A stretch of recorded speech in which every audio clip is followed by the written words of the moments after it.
جی ناظرین السلام علیکم. آج 5 خبروں پر بات ہوگی.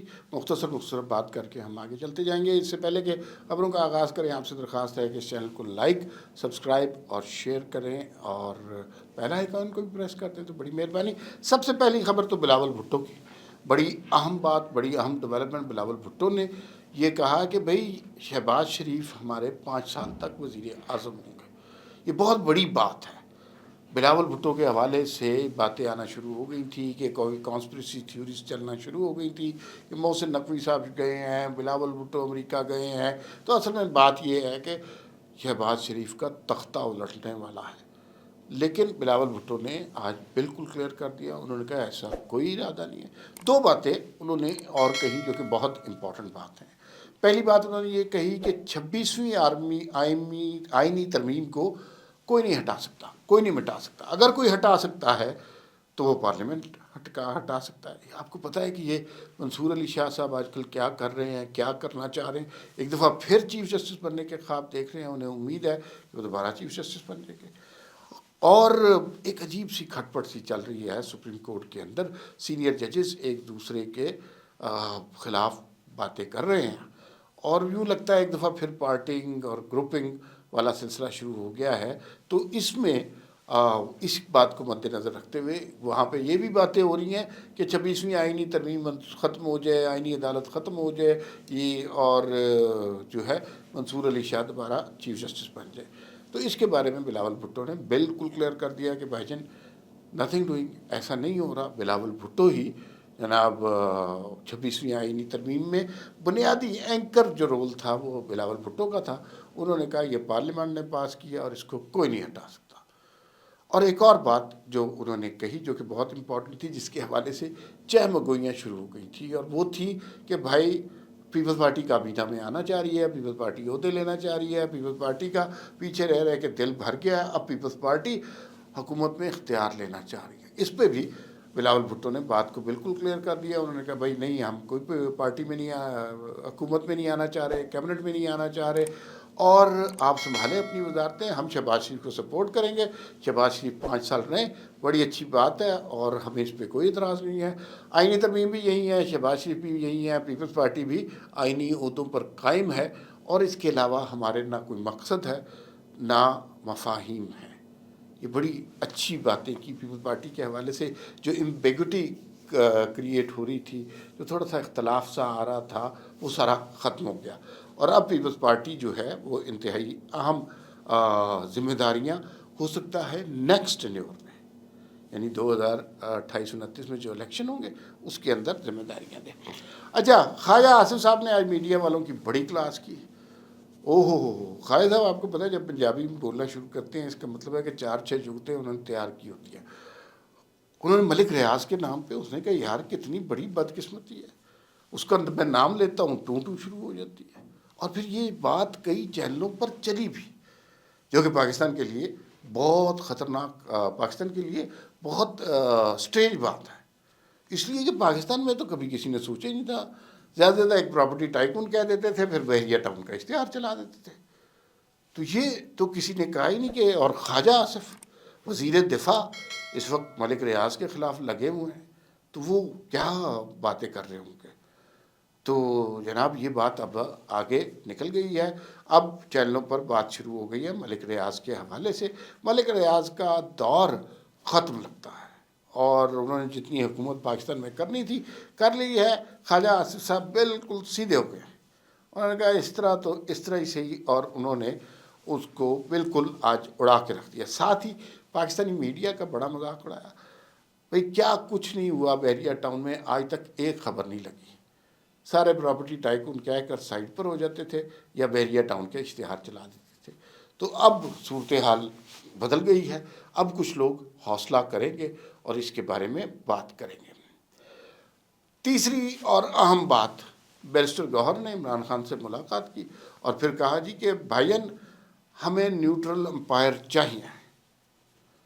نیوٹرل امپائر چاہیے, بھائی یہ سمجھ نہیں آتی کہ اب وہ کیا کہنا چاہ رہے ہیں. پہلی بات تو یہ, وہ امپائر کسے کہتے ہیں. آپ کو یاد ہے کہ دھرنا جب 2014 کا ہوا تھا تو امپائر جو تھا وہ عمران خان کہتے تھے اللہ کی ذات ہے، لیکن جب آرمی چیف نے بلایا تو بھاگتے دوڑتے مسکراتے وہاں پر گئے بھی تھے. تو امپائر کی ڈیفینیشن ان کی کلیئر نہیں ہو رہی. اور دوسری بات یہ ہے کہ نیوٹرل کی ڈیفینیشن بھی کلیئر نہیں ہو رہی، اس لیے کہ نیوٹرل ویسے تو بڑی اچھی چیز ہوتی ہے کہ کوئی شخص نیوٹرل ہے، اس کا کسی ایک پارٹی سے کوئی خاص لگاؤ نہیں ہے. نیوٹرل کا مطلب ہم نے یہ سمجھا، لیکن عمران خان نے اس قوم کو سمجھایا کہ نیوٹرل تو جانور ہوتا ہے.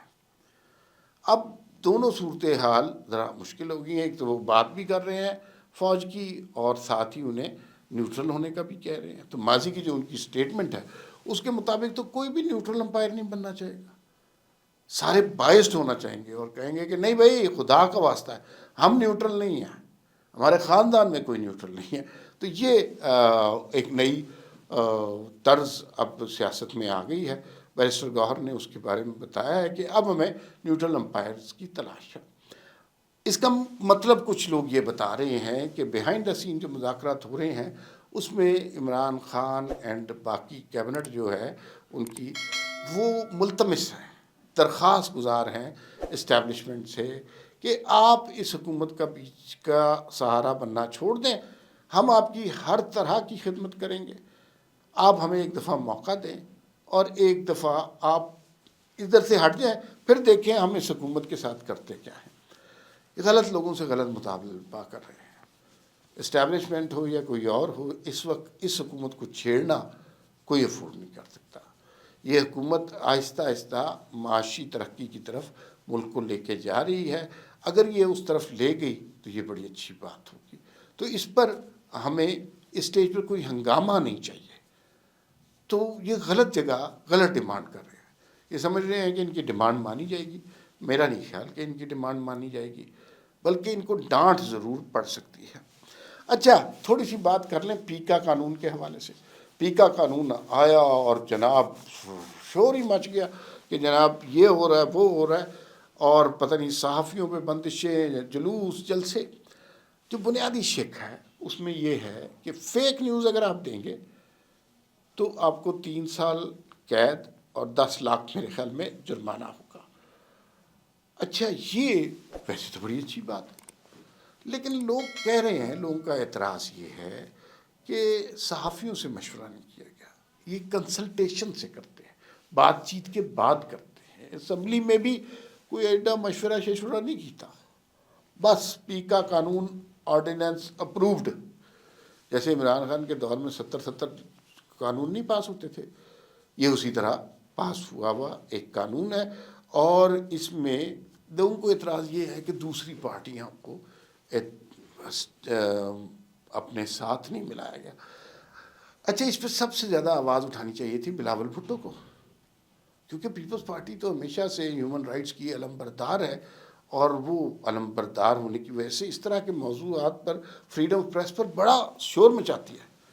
لیکن اس دفعہ انہوں نے بھی کوئی شور نہیں مچایا. اس کا مطلب ہے کہ پیکا قانون بالکل پکا ہو گیا ہے. دوسری بات یہ ہے کہ یہ بات واضح کر دی گئی ہے، تاتاڑ نے بھی بات کی ہے کہ یہ نہیں ہو رہا کہ کسی صحافی کو پکڑ لیا جائے گا.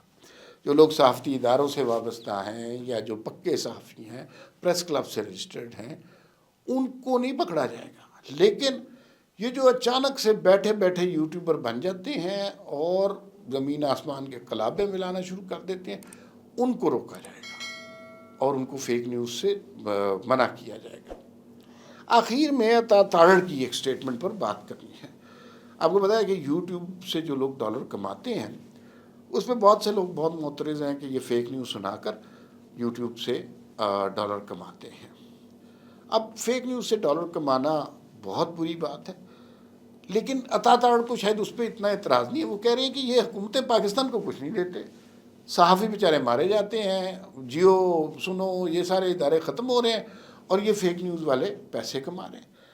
اب مسئلہ یہ ہے کہ یوٹیوب پہ اگر آپ کا کوئی شو چل رہا ہے تو اس کے 30%، $100 آپ $100 کماتے ہیں تو $30 تو امریکی حکومت کاٹ لیتی ہے. جو باقی $70 ہیں اس کے اوپر بھی عطا تاڑ صاحب کہہ رہے ہیں حکومت پاکستان کا کوئی حصہ ہونا چاہیے. تو مجھے یوں لگتا ہے کہ یوٹیوب کا جو کرزما ہے وہ بھی آہستہ آہستہ پاکستان میں ختم کرنے کی کوشش کی جا رہی ہے. فی الوقت اتنا ہی، پھر ملاقات ہوگی، اللہ حافظ.